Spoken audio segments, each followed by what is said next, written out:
بریم سراغ شماره 7. کوسه غولاسای خلیج فارس. دانشمندان دانشگاه بریتیش کلمبیای کانادا روی یک کوسه غولاسایی که مردم تو خلیج فارس دیده بودن تحقیق میکنن. اگه برگردیم به ماه نوامبر، محققین عکس‌های ماهواره‌ای از گوگل ارث رو مورد بررسی قرار دادن. اونا با دیدن عکس‌ها شوکه شدن. اون عکس یک کوسه غولاسا رو نشون میداد که قدش در حدود 21 متر میشد. اگه بخوایم مقایسه کنیم، بزرگترین کوسه سفید شناخته شده 18 متر طول داره. همونطور که شما هم فکر میکنید این کوسه شبیه کوسه‌های ماقبل تاریخه یا شاید هم یه اشکالی تو سیستم گوگل باشه. اگه شما خبر دارید حتما توی کامنت به ما بگید. شماره 6. پروسراسور یه خزنده 6 متری هستش که به اواسط دوره تریاس برمیگرده. اونا توسط گردن خیلی درازشون که تا 3 متر هم میرسه قابل شناسایی هستن. این گردن حتی از دم و بدنشون هم بزرگتره. یافته‌های اخیر گوگل ارث نشون داده که این رفیقمون که 232 سال پیش توی اروپا، خاورمیانه و چین زندگی میکرده، به اعماق آبهای عمیق مونت آلتو مارینای ایتالیا برگشته.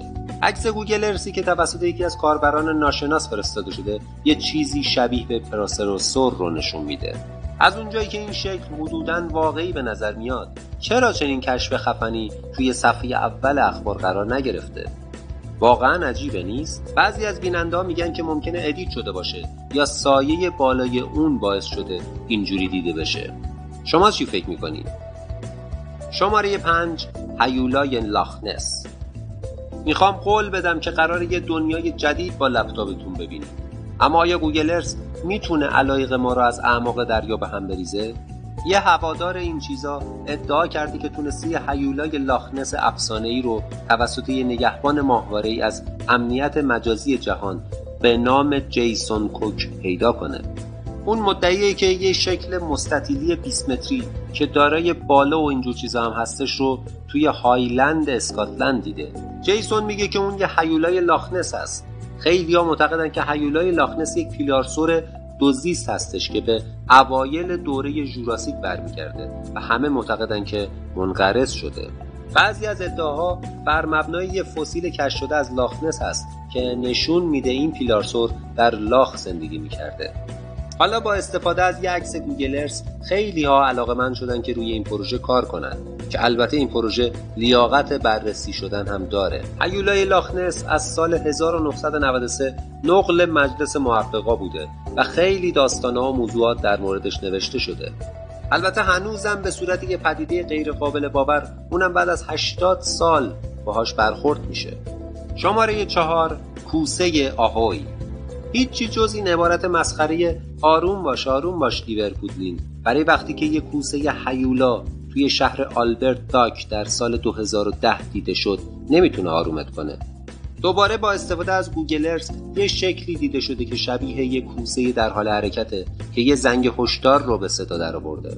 این کوسه طولش به 10.5 متر میرسید و در حدی پیر به نظر میرسید که انگار داره میمیره. بازم درست غلط بودنش برمیگرده به شما. شماره 3. ماهی مرکب غولاسا. با اینکه جزیره بوگوسلای آلاسکا توی یه نقطه پرت از دنیا قرار داره، فعالیت‌های داخلش از دید ماهواره‌های گوگل پنهون نمونده. گوگل ارث تو اون منطقه یه عکس رمزآلود گذاشته که یه موجود عجیب شبیه به ماهی‌های مرکب تو دریای برینگ رو نشون میده. مطابق عکس این ماهی مرکب 18 تا 24 متری توی قسمت تاریک دریای برینگ کمین کرده. خیلی از بیننده‌ها معتقدن که ممکنه سانتامس زیر سطح آب باشه که به خودش یه شکل عجیب گرفته. البته خیلی‌های دیگه هم معتقدن که واقعاً یه ماهی مرکبه. شما چی فکر می‌کنید؟ شماره 2. نسی.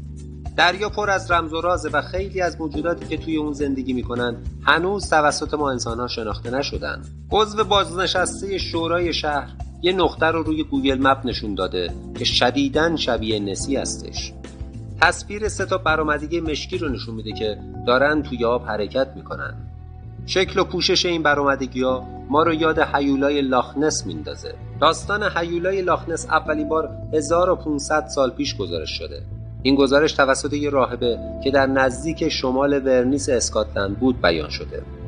از اون موقع تعداد بیشماری گزارش از دیده شدن این هیولا بیرون اومده که این هیولا رو توی دنیا مشهور کرده. و اما شماره 1. موجود ناشناس چینی. یه عکس خفن ماهواره‌ای نشون داده که یه موجود عظیم الجثه و خیلی گنده از فضا دیده شده. این عکس گوگل ارث که به صورت آنلاین دست به دست شده توسط یک کاربر ناشناس از چین گرفته شده. این موجود شبیه یه عروس دریایی غولاسا دیده میشه. کاربرای یوتیوب حالا شروع کردن به مقایسه این عکس با عکس دیگه‌ای که قبلا از اون منطقه گرفته شده. ویدیویی پست شده توسط یوتیوب یه موجود نامعلوم نشون میده که داره توی اعماق دریا شنا میکنه. وقتی داره شنا میکنه بدن این موجود شما رو تحت تاثیر قرار میده. بعضیا میگن ممکنه از گونه سرپایان باشه که یه مرکب ماهی مثل هشپا هستش، ولی بعضیا هم معتقدن که ممکنه کاملا متفاوت باشه. شما چی فکر میکنی؟ این زیر میخوام برام کامنت بذارید.